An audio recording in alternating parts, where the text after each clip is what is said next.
sore hari ini untuk kebaikan-Mu bagi kami. Kami sudah memuji, menyembah-Mu.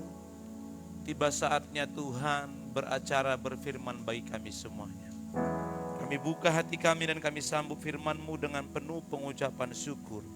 Dalam nama Yesus Kristus, haleluya. Amin. Silakan duduk Bapak Ibu Saudaraku. Puji Tuhan. Shalom. Ya. Baik Bapak Ibu Saudara semuanya. Ada banyak hal yang membuat kita di dalam sebuah perjalanan hidup ini tidak mendapatkan seperti apa yang kita harapkan.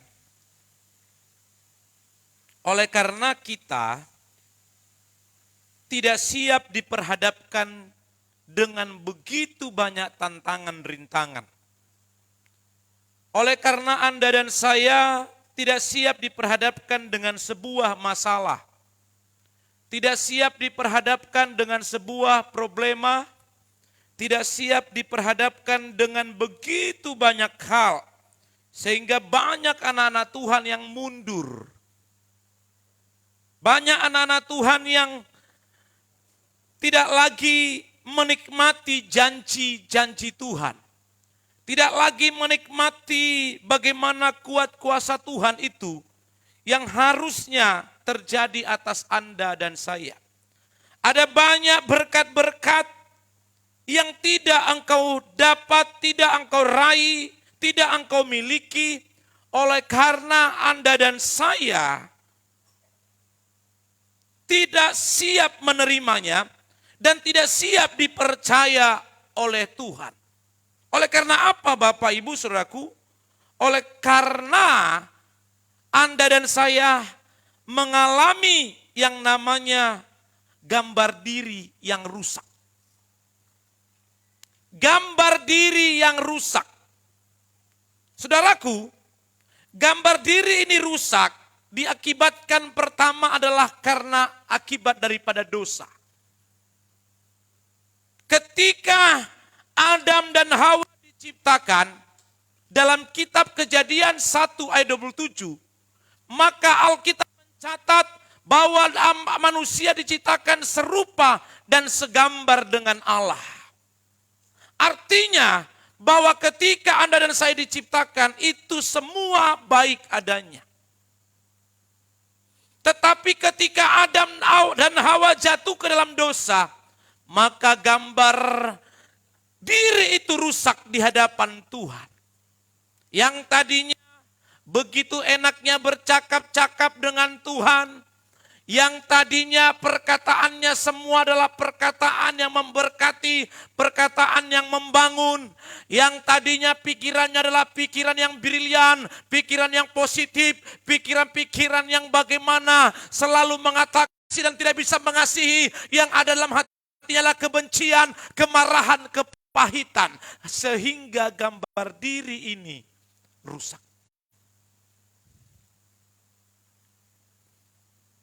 Dan apa yang saya paparkan tadi itu semua ada dalam diri kita. Ada dalam diri kita. Orang yang gambar dirinya rusak Bapak Ibu, sulit untuk dipercaya dan tidak bisa untuk Bapak Ibu mempercayai dirinya sendiri bahwa ia layak menerima setiap janji Tuhan. Sulit dipercaya dan dia pun tidak percaya bahwa dia layak untuk menerima janji Tuhan. Bahwa dia layak untuk melayani, bahwa dia layak untuk mengerjakan pekerjaan apa yang Tuhan percayakan kepadanya. Ketika Anda dan saya gambar dirimu rusak, maka Bapak Ibu bertahun-tahun Anda ketika gambar diri ini rusak, maka ada begitu banyak janji itu berlalu. Ada begitu banyak janji itu diberikan kepada orang lain. Diberikan kepada orang-orang yang memang mereka mau dipulihkan gambar dirinya. Memang mereka adalah yang mau Bapak Ibu hidup dalam ketaatan kebenaran. Yang harusnya beberapa tahun yang lalu Anda sudah punya mobil, tapi sayang gambar dirimu rusak, engkau tidak mendapatkan itu. Yang harusnya Bapak Ibu, mungkin 5 tahun yang lalu kau sudah punya rumah pribadi, tapi berlalu seperti itu karena gambar dirimu rusak. Yang harusnya engkau mendapatkan posisi yang hebat, tapi engkau tidak dapat dipercaya dan engkau tidak percaya dengan dirimu sendiri, maka itu berlalu dan pergi kepada orang lain yang dapat dipercaya. Lihat dirimu hari ini. Saudaraku, padahal sebenarnya setiap janji itu dipercayakan kepada generasi, dipercayakan kepada setiap anak-anaknya yang percaya kepadanya. Kalau saya tanya, apakah engkau percaya kepada Yesus? Percaya Pak Pendeta. Tapi kenyataannya, percaya dalam dirimu itu adalah tidak sepenuhnya memberikan pengharapan kepada Kristus. Karena engkau sebenarnya bimbang dan ragu tentang masa depanmu. Bimbang dan ragu tentang keyakinanmu terhadap Tuhan yang kau layani oleh karena gambar diri yang rusak. Ada banyak berkat yang berlalu begitu saja.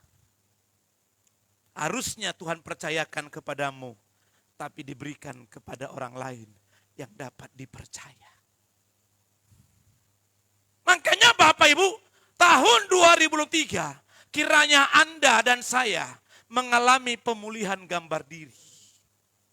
Orang yang rusak gambar dirinya itu Bapak Ibu, dia itu takut apa? Takut gagal. Orang yang rusak gambar dirinya adalah orang yang takut apa? Gagal. Orang yang rusak gambar dirinya adalah orang yang apa? Takut tertolak. Orang yang rusak gambar dirinya takut masa lalu yang pernah terjadi dalam hidupnya. Makanya hari ini kalau Anda dan saya takut gagal, tidak berani mencoba, takut gagal, tidak berani mencoba, nantilah dihitung-hitung, akhirnya hanya bertahun-tahun menghitung. Orang sudah naik ke tangga 10, engkau masih di tangga yang pertama. Kenapa? Karena takut gagal. Takut gagal, takut tertolak. Nanti kalau saya buat gini tidak diterima gimana ya? Nanti kalau begini saya tidak dihargai gimana ya? Ada banyak hal masalah-masalah yang dalam kehidupan kita oleh karena gambar diri yang rusak. Kita takut tertolak. Sudah buat kue, sudah dibuat kuenya. Udah bawa ke sana. Tidak yakin dia, takut kue yang dia buat ditolak. Saya mau katakan, sekalipun ditolak, engkau akan tahu hasilnya seperti apa. Oh, ditolak berarti kue saya tidak enak. Oh, ditolak kue saya tidak layak. Berarti saya minggu ini harus saya buat yang lebih baik lagi. Tapi sayang, banyak Anda di antara kita semuanya takut tertolak.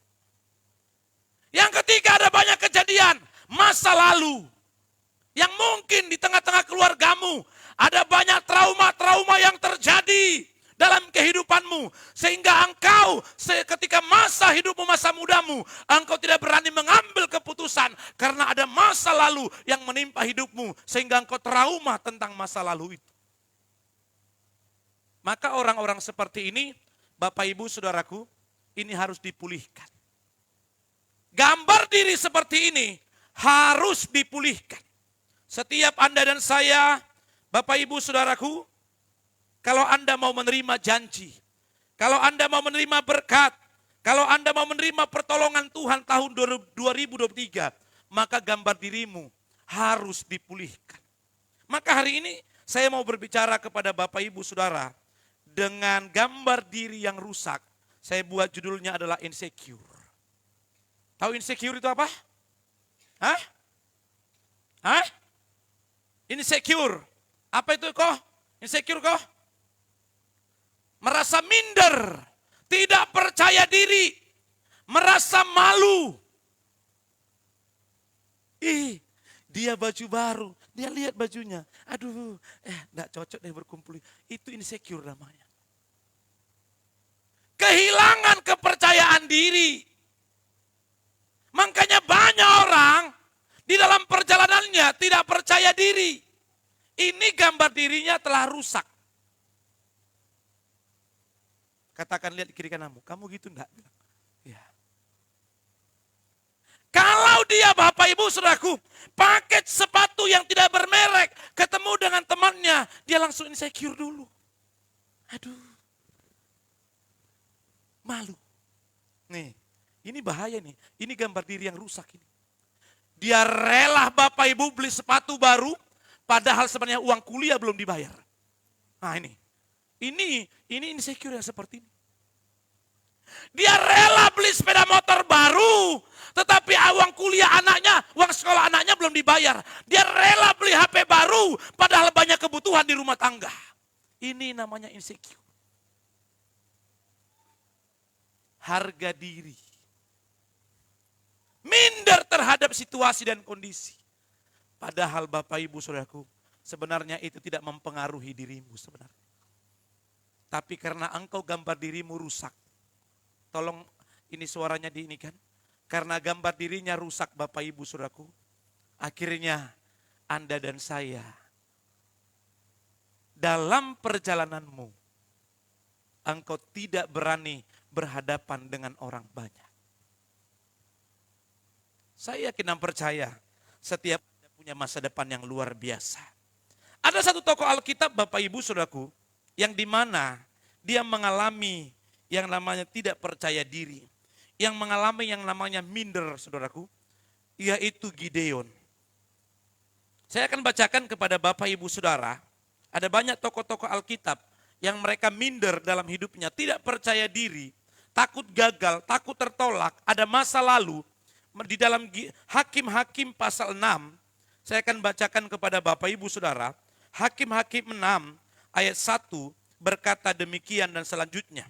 Gideon diangkat menjadi hakim. Tetapi orang Israel melakukan apa yang jahat di mata Tuhan.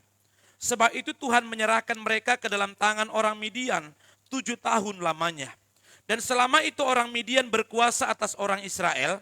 Karena takutnya kepada orang Midian itu, maka orang Israel membuat tempat-tempat perlindungan di pegunungan, yakni di gua-gua dan kubu-kubu. Setiap kali orang Israel selesai menabur, datanglah orang Midian, orang Amalek, dan orang-orang dari sebelah timur, lalu maju mendatangi mereka.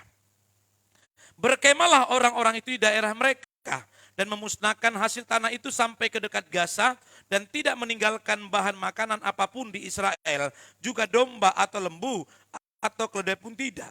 Sebab orang-orang itu datang maju dengan ternaknya dan kemahnya, dan datangnya itu berbanyak-banyak seperti belalang. Orang-orangnya dan unta-untanya tidak terhitung banyaknya, sekaliannya datang ke negeri itu untuk memusnahkannya. Sehingga orang Israel menjadi sangat melarat oleh perbuatan orang Midian itu. Lalu berserulah orang Israel kepada Tuhan. Ketika orang Israel berseru kepada Tuhan karena orang Midian itu, maka Tuhan mengutus seorang nabi kepada orang Israel yang berkata kepada mereka, beginilah firman Tuhan Allah Israel, akulah yang menuntun kamu keluar dari Mesir dan yang membawa kamu keluar dari rumah perbudakan. Aku melepaskan kamu dari tangan orang Mesir dan dari tangan semua orang yang menindas kamu. Bahkan aku menghalau mereka dari depanmu dan negeri mereka kuberikan kepadamu. Dan aku telah berfirman kepadamu, akulah Tuhan Allahmu, maka janganlah kamu menyembah Allah orang Amori yang negerinya kamu diami ini. Tetapi kamu tidak mendengarkan firmanku itu. Kemudian datanglah malaikat Tuhan dan duduk di bawah pohon terbatin itu di Ofra, kepunyaan Yoas orang Abiezer itu. Sedang Gideon anaknya mengirik gandum dalam tempat pemerasan anggur agar tersembunyi bagi orang Midian. Malaikat Tuhan menampakkan diri kepadanya dan berfirman kepadanya demikian, Tuhan menyertai engkau ya pahlawan yang gagah berani. Jawab Gideon kepadanya, Tuanku, jika Tuhan menyertai kami, mengapa semuanya ini menimpa kami? Di manakah segala perbuatan-perbuatan yang ajaib yang diceritakan oleh nenek moyang kami kepada kami? Ketika mereka berkata, bukankah Tuhan telah menuntun kita keluar dari Mesir, tetapi sekarang Tuhan membuang kami dan menyerahkan kami ke dalam cengkraman orang Midian. Lalu berpalinglah Tuhan kepadanya dan berfirman, pergilah dengan kekuatanmu ini dan selamatkanlah orang Israel dari cengkraman orang Midian. Bukankah aku mengutus engkau? Tetapi jawabnya kepadanya, Tuhanku, dengan apakah akan kuselamatkan orang Israel? Ketahuilah, kaumku adalah yang paling kecil di antara suku Manase, dan aku pun seorang yang paling muda di antara kaum keluargaku. Berfirmanlah Tuhan kepadanya, tetapi akulah yang menyertai engkau, sebab itu engkau akan memukul kala orang Midian itu sampai habis. Dari pembacaan kebenaran firman Tuhan ini, Bapak Ibu Saudaraku, kita dapat melihat bahwa Gideon adalah orang yang minder. Gideon adalah orang yang tidak percaya diri. Gideon adalah memiliki sifat yang tidak baik dalam dirinya. Yang saya katakan tadi adalah insecure tadi itu. Ia tidak percaya diri. Padahal malaikat sudah berkata kepadanya, bukankah Allah yang melepaskan bangsa Israel dari Mesir, dari perbudakan? Tetapi Bapak Ibu, kita temukan di ayat yang ke-13. Di ayat yang ke-13 apa dikatakan? Tuanku, jika Tuhan menyertai kami, mengapa semuanya ini menimpa kami? Di manakah segala perbuatan-perbuatanmu yang ajaib yang diceritakan oleh nenek moyang kami kepada kami ketika mereka berkata, bukankah Tuhan telah menuntun kita keluar dari Mesir? Tetapi sekarang Tuhan membuang kami dan menyerahkan kami ke dalam cengkraman orang Midian. Saudaraku, ini adalah kalimat-kalimat yang dimana Gideon memiliki gambar diri yang rusak. Gambar diri yang rusak itu Bapak Ibu suka dan sering menyalahkan orang lain. Termasuk siapa? Ketika Adam dan Hawa jatuh dalam dosa, maka gambar dirinya rusak. Apa yang terjadi ketika Allah bertanya kepada si Adam? Adam, mengapa engkau makan buah itu? Maka apa jawab Adam? Perempuan yang kau tempatkan di sisiku itu, dialah yang memberikannya kepadaku. Artinya Adam menyalahkan perempuan itu. Ketika Allah menyapa perempuan itu, si Hawa itu, Hawa, mengapa engkau makan buah itu? Apa kata jawab Hawa? Ular itulah yang menggodanya dan memberikannya kepadaku. Artinya adalah ketika Adam dan Hawa jatuh dalam dosa, maka gambar dirinya rusak, maka terjadilah sifat dan karakter manusia itu suka menyalahkan orang lain. Kalau Anda dan saya suka menyalahkan orang lain, maka gambar dirimu sedang parah dan rusak. Tuh, dengar baik-baik itu. Dalam pelayanan engkau suka salahkan orang lain. Dalam rumah tangga engkau suka salahkan suami. Papa sih. Naik darah tinggi suaminya. Mama ini becos jadi istri. Saling menyalahkan. Hukum saling menyalahkan. Membuat janji Tuhan tidak engkau raih. Berapa lama Anda berumah tangga? Saling menyalahkan. Yang gambar dirinya pulih, yang gambar dirinya tidak rusak. Ketika ada masalah, yang Bapak Ibu saudaraku si istri bukan menyalahkan suami. Tapi ketika si istri gambar dirinya tidak rusak, dia mencari solusi bagaimana menyelesaikan masalah ini. Berapa banyak di antara Anda dan saya, ketika terjadi sebuah masalah dalam antara suami istri, kita saling menyalahkan. Atau si istri diam tapi menyimpan. Jangan kau bilang diam itu mas. Tidak selamanya diam itu mas. Kau diam tapi kau masuk ke dalam kamar. Kau kepahitan sama suamimu. Itu bukan diam mas. Itu diam. Kau sakit. Itu loh, biar Anda tahu. Oleh karena itu Bapak Ibu Saudaraku, kalau Anda dan saya suka menyalahkan orang lain. Kamu sih begini, kamu kamu sih begini, kamu sih begini. Ketika Anda dan saya hanya tahu melihat kekurangan orang lain, saya mau katakan Anda sedang memiliki gambar diri yang rusak. Coba lihat kiri dan kanannya. Kau gitu enggak bilang begitu? Hah? Iya ya, bilang begitu. Sadar enggak Anda kalau gambar dirimu rusak? Sehingga Anda tidak bisa dipercaya oleh Tuhan. Sama dengan Gideon.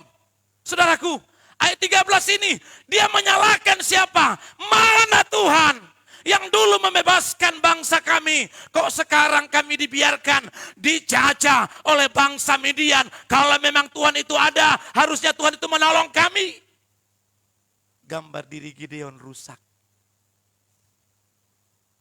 Bahkan saudaraku, ketika Nabi itu berkata kepadanya, kau adalah pahlawan yang gagah perkasa. Gideon tidak percaya. Tidak percaya. Saudaraku yang kekasih, kalau saya katakan begini, Andi Patana, kau menjadi hamba Tuhan yang hebat, yang luar biasa. Masa mungkin Pak? Saya kan orang berdosa, saya kan tidak layak. Saya mau katakan begini, ketika gambar dirimu pulih, dalam saat itu ketika saya ngomong, kau berkata begini, yes. Amin. Amin. Begitu. Walaupun kau tidak berteriak di ruangan ini, karena takut gempa dunia ini, ruangan ini. Jadi ketika Bapak, Ibu, Saudara dan saya gambar diri rusak, itu sulit untuk percaya tentang janji Tuhan akan terjadi atas hidupmu. Engkau tidak akan pernah percaya terhadap kebenaran firman Allah. Walaupun berminggu-minggu, berbulan-bulan, bertahun-tahun engkau dengar firman Allah dikumandangkan. Kenyataannya Bapak, Ibu, Saudaraku, Anda tidak melihat janji. Oleh karena apa? Gambar diri yang rusak.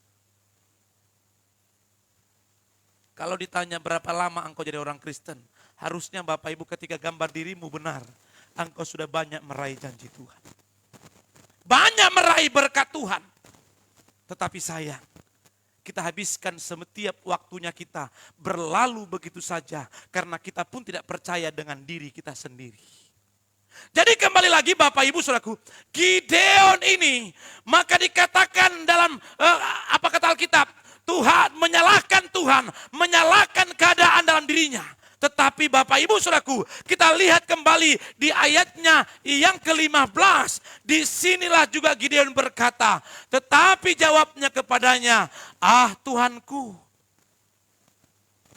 dengan apakah akan kuselamatkan orang Israel? Ketahuilah, kaumku adalah orang yang paling kecil di antara suku Manasye. Dan aku pun seorang yang paling muda di antara kaum keluargaku. Tuhanku, masa sih aku menjadi seorang worship leader? Tuhanku, suaraku kan cempreng. Tuhanku, masa Tuhan percayakan aku jadi ketua pemuda? Tuhanku, masa engkau percaya aku jadi seorang diaken? Ya Tuhanku, masa engkau percayakan aku jadi penerima aser? Tuhanku, masa engkau kasih aku posisi jabatan asisten manajer? Saudaraku yang kekasih, sehingga engkau berkata, dengan apa Tuhan kulakukan pekerjaan ini? Itulah kebodohan banyak orang.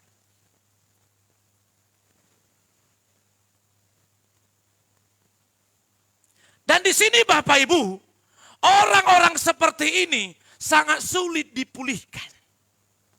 Sangat sulit dipulihkan karena dia pun tidak percaya terhadap dirinya. Tetapi dalam perjalanan ayat selanjutnya, Gideon lebih memilih taat kepada firman Allah. Gideon lebih memilih taat kepada perkataan firman Allah melalui seorang nabi. Maka dia mengambil keputusan. Untuk apa? Yakin terhadap dirinya sendiri.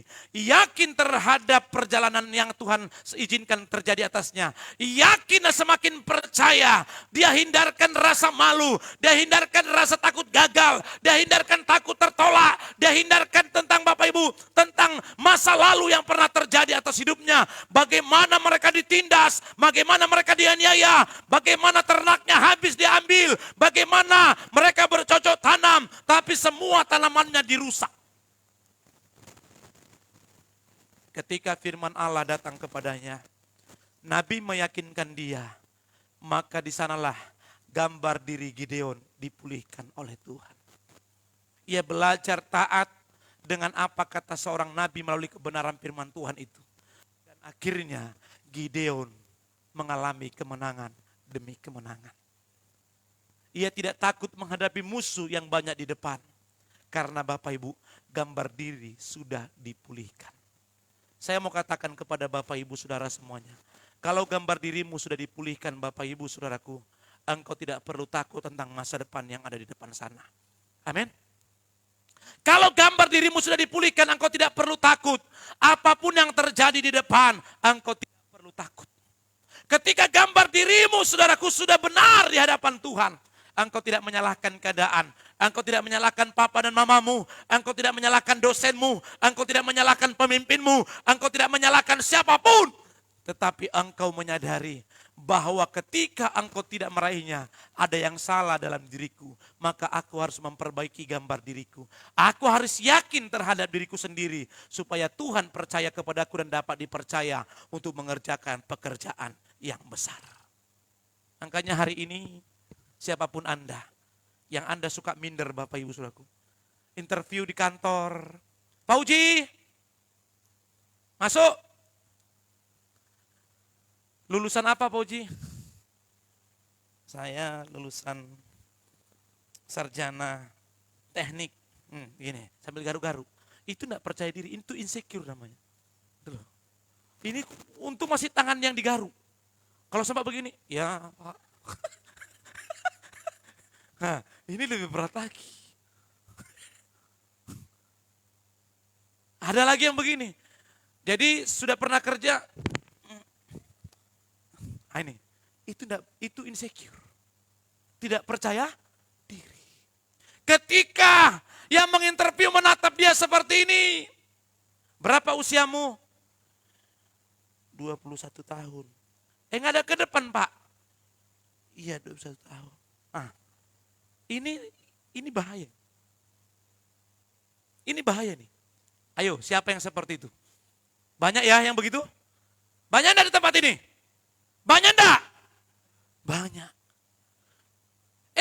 Anda kira bahwa ketika hanya rasain lu, kenal lu insecure lu. Dengar baik-baik. Ada orang yang percaya diri. Ya, saya usia 21 tahun. Tapi sebenarnya untuk menutupi dirinya sendiri dalam kekurangan banyak dosa dalam hidupnya. Ketika ditanya, panggil pendeta. Ada masalah apa? Oh enggak ada Pak, enggak apa-apa Pak. Loh, ku dengar kamu begini. Enggak Pak. Serius. Tapi dia berani menatap. Sebenarnya dia menatap itu untuk menghilangkan groginya dia. Padahal dia sudah banyak berdosa, menutupi kebohongannya. Ini juga Bapak insecure. Terlalu percaya diri. Nih. Padahal hanya untuk menutupi kepalsuan dalam dirinya. Katakan sebelah kiri kananmu, kamu jangan begitu. Amin. Amin. Jadi kembali lagi Bapak Ibu Saudaraku, Anda harus berani tampil beda. Anda harus yakin bahwa sesungguhnya ketika engkau gambar dirimu sudah dipulihkan, percayalah ada banyak janji-janji yang akan Tuhan percayakan kepadamu. Jangan biarkan waktu itu berlalu. Jangan biarkan berkat itu terbuang begitu. Biarlah masa mudamu engkau melihat keberkatan Tuhan itu melimpah atas hidupmu. Apa yang tidak pernah kau bayangkan dan pikirkan, Tuhan sediakan bagi Anda dan saya. Dan hari ini saya mau katakan kepada Anda, biarlah Tuhan memulihkan gambar dirimu yang rusak. Ketika apapun yang terjadi, jangan pernah engkau menyudutkan orang lain.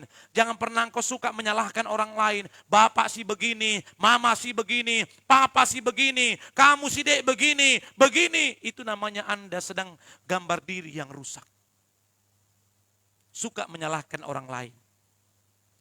Kalau sudah terjadi percekcokan di antara Anda dan saya, tidak akan pernah terjadi berkat yang besar akan terjadi atas Anda dan saya. Makanya kenapa saya bawakan ini kepada Bapak Ibu Saudara? Supaya Anda siap menerima pemulihan-pemulihan yang lain yang akan terjadi atas Anda dan saya pula. Ketika gambar dirimu rusak, Anda tidak akan pernah bisa siap menantang zaman di tahun 2023 ini. Ketika gambar dirimu rusak, Bapak Ibu Saudaraku, Anda tidak akan pernah siap menerima janji-janji Tuhan yang luar biasa. Ketika gambar dirimu rusak, engkau tetap pertahankan gambar dirimu rusak. Maka saya mau katakan kepada Anda dan saya, Anda tidak akan pernah melihat kedahsyatan Tuhan terjadi atas hidupmu. Yang ada adalah hanya engkau terus menyalahkan orang lain, menyalahkan keadaan, bahkan engkau bisa menyalahkan dirimu sendiri karena engkau merasa tidak layak di hadapan Tuhan. Tetapi hari ini yakinkan dirimu, ketika Gideon belajar taat dengan kebenaran firman Allah melalui seorang nabi, maka dia menolak takut gagal, dia menolak Bapak Ibu tentang masa lalu yang pernah terjadi, bahkan Bapak Ibu dia menolak semua takut tertolak dalam hidupnya.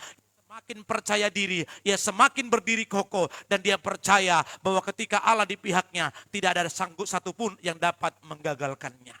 Mari belajar dari Gideon. Milikilah dalam masa mudamu hari ini di mana engkau melihat masa depan yang besar, masa depan yang luar biasa. Usiamu sekarang sudah mungkin 25 tahun. Jangan sampai Bapak 30 tahun engkau terus hidupmu seperti itu. Masuk 35 tahun, hidupmu terus seperti itu, tidak punya masa depan. Perempuan mana yang mau sama kamu? Saya mau katakan itu hanya perempuan bodoh yang mau sama laki-laki Bapak Ibu yang tidak punya masa depan. Makanya kenapa kau mau sama dia? Cinta kali dia sama aku. Makanlah cinta itu. Kenapa kau suka sama dia? Iya, matanya sayu-sayu begini. Ya aduh. Hanya kau lihat sayu-sayunya begini. Wah, kenapa kau suka sama dia? Ya aduh, kalau dia senyum itu Pak Gembala. Aduh, saya ini langsung kelepak. Padahal kalau dia tidur jigongnya juga bau. Ini kan sedang bermasalah. Kenapa kau suka dengan dia? Dengan perempuan seperti itu. Aduh, Pak Gembala betisnya bagus. Kenapa kau suka dengan dia? Rambutnya Pak Gembala, senang saya ngelihatnya. Saudaraku, kalau engkau hanya suka dengan bentuk luarnya saja, memang hal yang wajar. Tapi kalau engkau tidak menyelami lebih dalam, makanya engkau akhirnya jadi kurang ajar. Nah itu, kau hanya melihat casingnya. Makanya akhirnya ketika sudah terjadi, saudaraku, akhirnya ketika sudah ambil keputusan untuk saling mencintai, tidak bertahan lama. Saling menyalahkan. Kamu sih yang salah, perempuan bilang papa yang salah, suami juga berkata mama yang salah, papa yang salah, kebentrokan ini, kemarahan ini, kebencian ini, akhirnya terjadi pisah ranjang, bukan hanya pisah ranjang Bapak Ibu, bercerai, terpisah. Lihat, orang seperti ini, hidupnya akan terus seperti itu. Tidak bisa melihat pertolongan Tuhan yang besar, yang dahsyat, yang luar biasa. Makanya pertikaian, makanya ketidakharmonisan, makanya permusuhan itu tidak mendatangkan berkat buat Anda. Belajarlah sekarang, ketika gambar dirimu pulih, engkau senang berdamai dengan semua orang. Amin. Senang berdamai dengan semua orang. Dalam Mazmur 133 ayat 3 dikatakan, kalau engkau rukun, maka kesanalah akan kukirimkan berkat-berkat itu. Kalau Anda dan saya rukun, amin. Kalau Anda dan saya rukun, pelayan rukun, tidak lagi saling menyalahkan. Jangan karena mentang-mentang ada yang terlambat temannya langsung begini mukanya.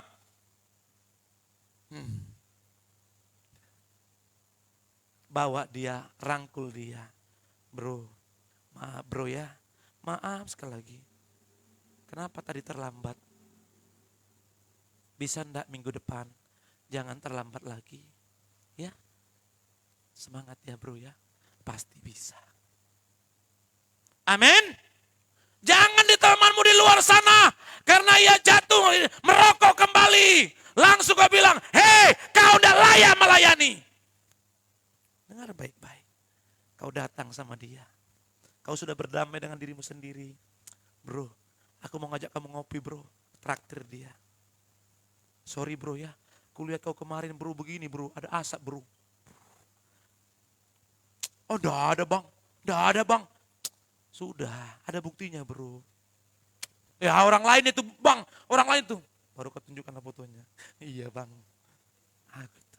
Baru salah rangkul dia. Bro, ayo kita melayani dengan kebenaran dan kekudusan. Amin. Amin. Dia akan berkata begini, orang ini tidak menjauhkan aku dari keberdosaanku. Justru dia semakin mendekatkan diri dan merangkul aku. Percayalah, tanpa engkau khotbah seperti saya khotbah di mimbar ini, orang itu pun akan dipulihkan oleh Tuhan. Amin. Karena engkau tidak menyudutkan dia. Kenapa kamu pelayan begini? Kenapa kamu begini? Kenapa kamu begini? Saudaraku, stop yang seperti itu. Sekarang, ketika gambar dirimu pulih, engkau berdamai dengan dirimu sendiri, engkau akan bisa berdamai dengan orang lain. Tanpa engkau khotbah panjang lebar Bapak Ibu, tapi dengan engkau berdamai dengan dirimu sendiri, engkau bisa berdamai dengan orang lain yang punya kekurangan. Percayalah, berapa banyak orang akan dipulihkan oleh Tuhan. Amin. Makanya kuncinya di mana? Semua ini biarlah gambar dirimu pulih. Percayalah, suami istri akan bisa berdamai dengan keluarganya.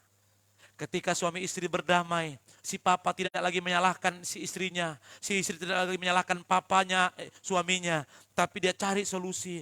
Pak, mama ngobrol pak. Apa itu mah? Enggak, sambil cium suami. Enggak begini pak.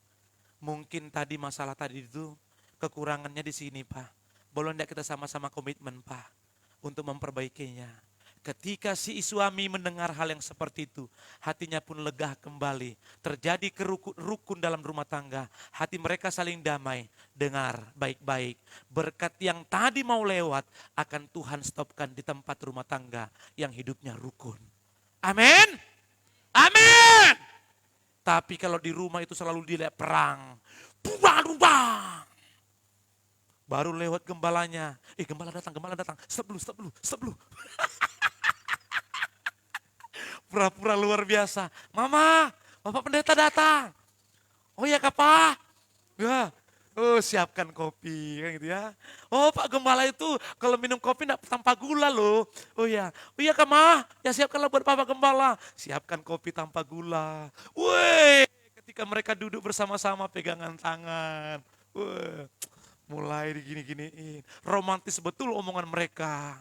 Setelah doa berkat Bapak Ibu pulang gembalanya. Baru 10 meter.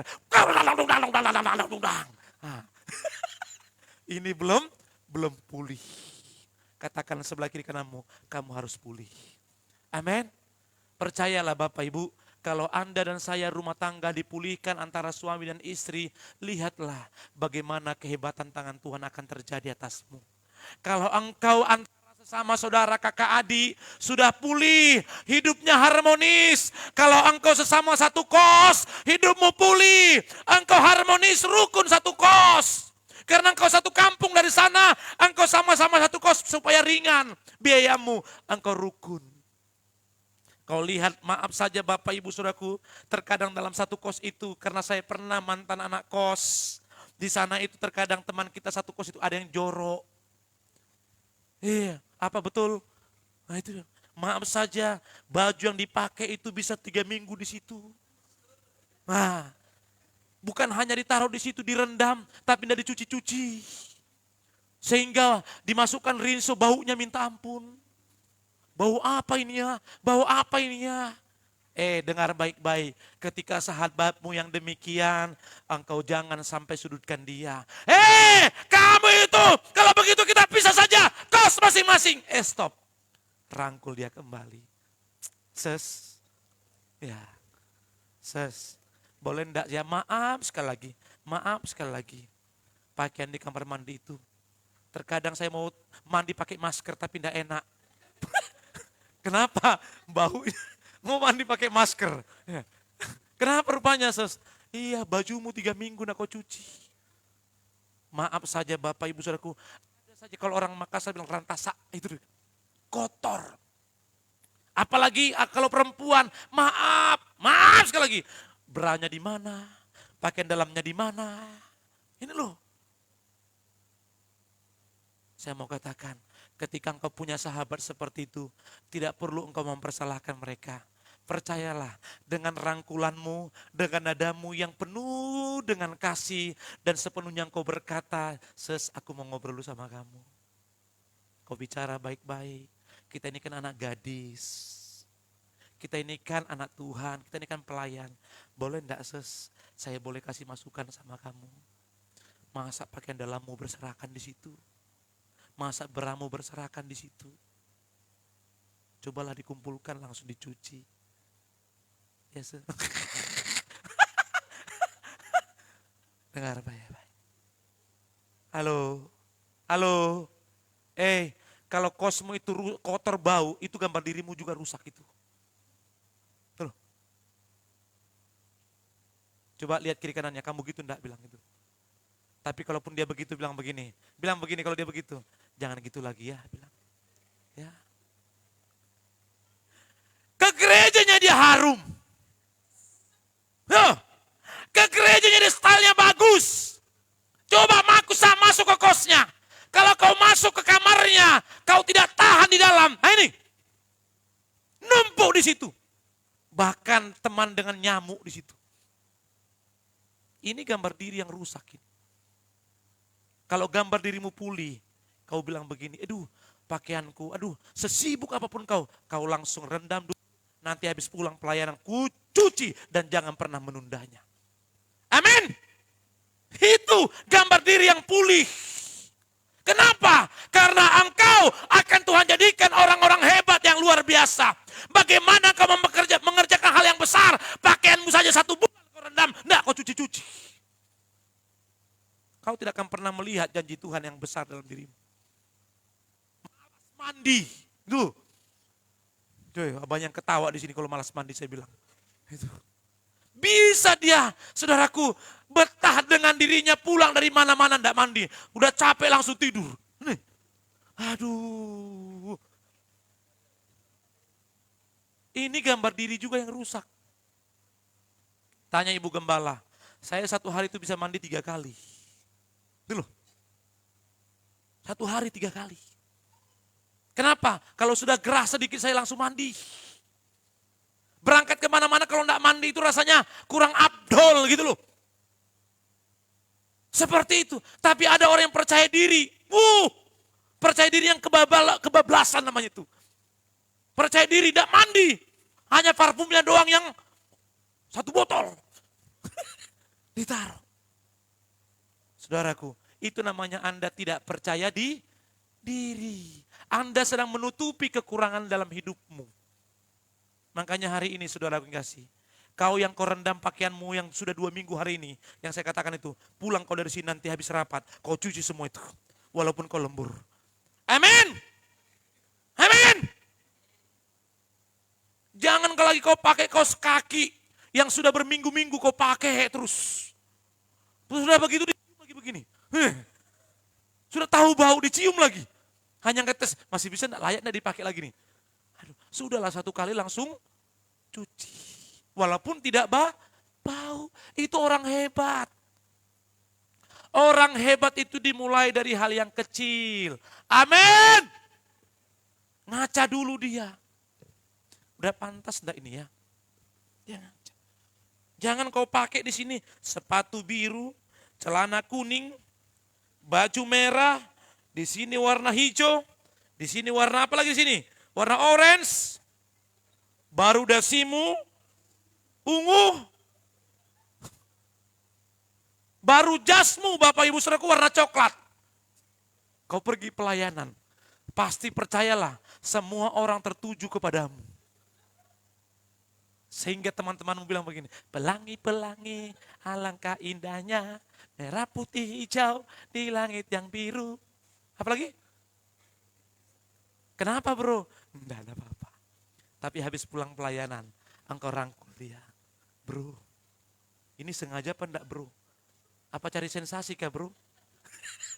Rangkul dia kembali. Supaya dia tahu bagaimana cara berpakaian.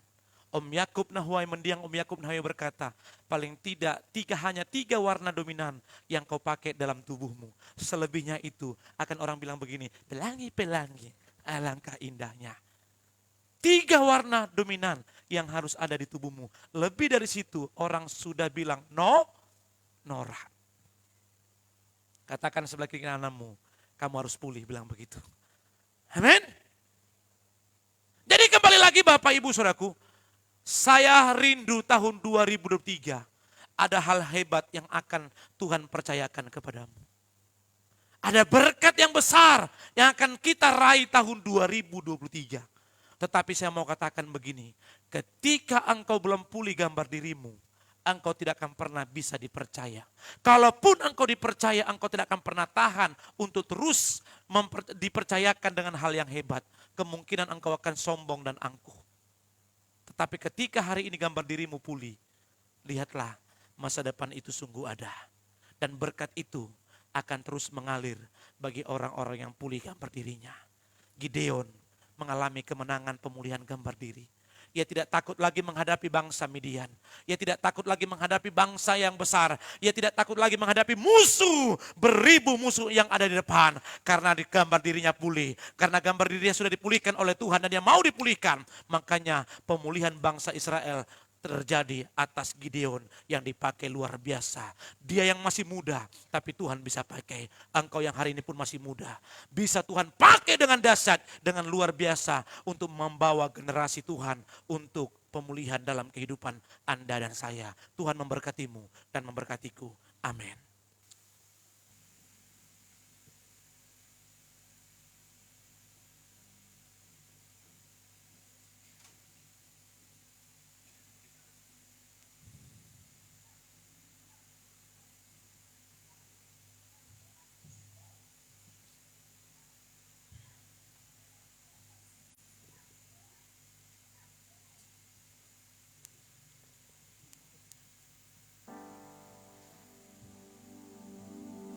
Sama-sama umat Tuhan bisa bangkit berdiri.